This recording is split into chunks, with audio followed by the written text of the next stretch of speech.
Bismillahirrahmanirrahim. Assalamualaikum warahmatullahi wabarakatuh. Hai Cemis, perkenalkan saya Alia Sasanabila, mahasiswa jurusan Pendidikan Kimia dari Fakultas Tarbiyah dan Keguruan. Nah, di video kali ini Alia akan menjelaskan kepada teman-teman semuanya tentang salah satu unsur kimia, yaitu natrium.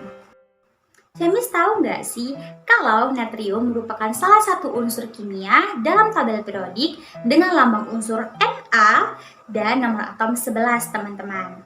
Nah, natrium merupakan logam alkali. Logamnya itu bersifat lunak, mudah dipotong, kemudian warnanya putih keperakan, dan sangat-sangat reaktif dengan lingkungan sekitarnya, teman-teman.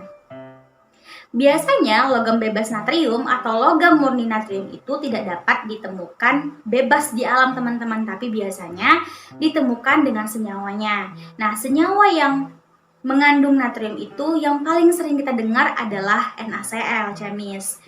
Pasti teman-teman tahu ya NaCl itu apa, garam dapur ya, teman. Nah, dan fakta menarik lainnya adalah bahwa natrium ini merupakan unsur keenam yang paling banyak ditemukan dalam kerak bumi, tapi ditemukan di dalam batu mineral ya, teman-teman. Contohnya seperti haspit, kemudian sodalit, dan halit.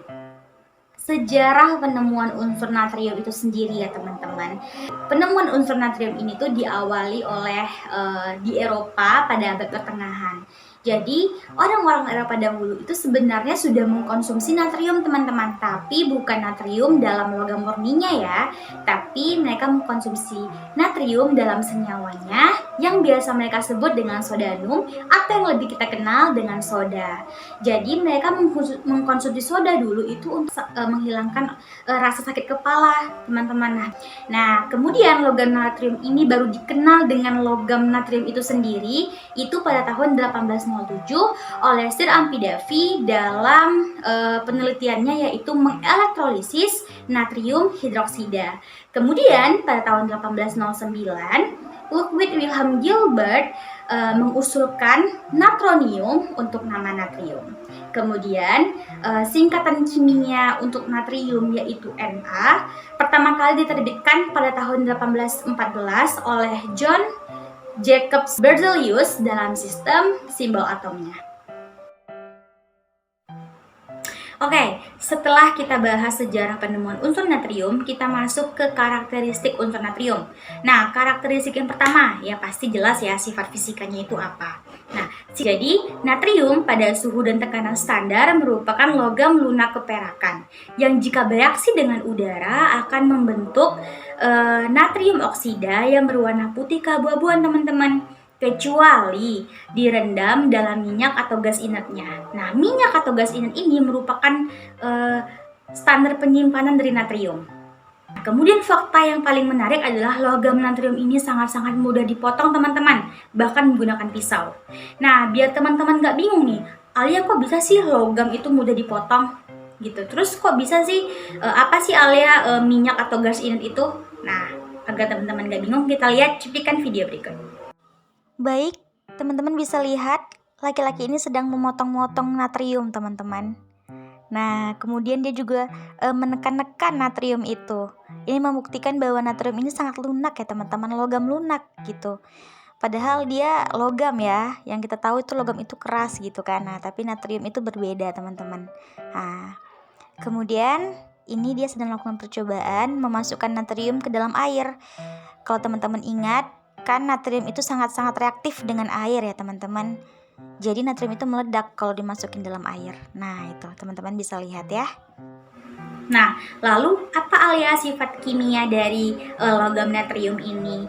Nah, atom natrium memiliki 11 elektron. Nah, oleh karena itu, energi ionisasinya sangat rendah, teman-teman, yaitu 495,8 kJ/mol.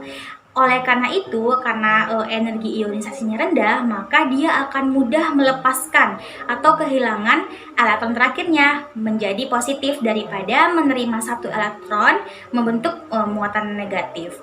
Nah, akibatnya natrium biasanya membentuk senyawa ionik atau yang sering kita dengar kation Na+. Nah, gimana? Setelah teman-teman tahu nih sifat fisika, sifat kimia dari unsur natrium, Semakin tertarik kan teman-teman untuk mempelajari lebih jauh tentang natrium? Nah, kita masuk ke reaksi pembuatan unsur natrium, teman-teman. Nah, jadi kembali lagi seperti di awal bahwa natrium itu logam bebasnya tak dapat ditemukan di alam, sehingga kita harus membuatnya secara laboratorium gitu bahasanya. Jadi, logam natrium itu dibuat dengan mengelektrolisis lelehan campuran dari NaCl dan CaCl2 dengan perbandingan 40% dan 60%. Kita masuk ke manfaat dari unsur natrium. Nah, natrium merupakan salah satu mineral makro yang berperan sebagai kation utama dalam cairan ekstraseluler. Nah, apa sih Alia cairan ekstraseluler itu? Cairan ekstraseluler adalah cairan yang berada pada sel luar tubuh, teman-teman. Nah, sebagai kation, natrium menyumbang sebanyak 93% kation dalam tubuh. Nah, 35-40%-nya itu kation natrium ini ditemukan dalam tulang.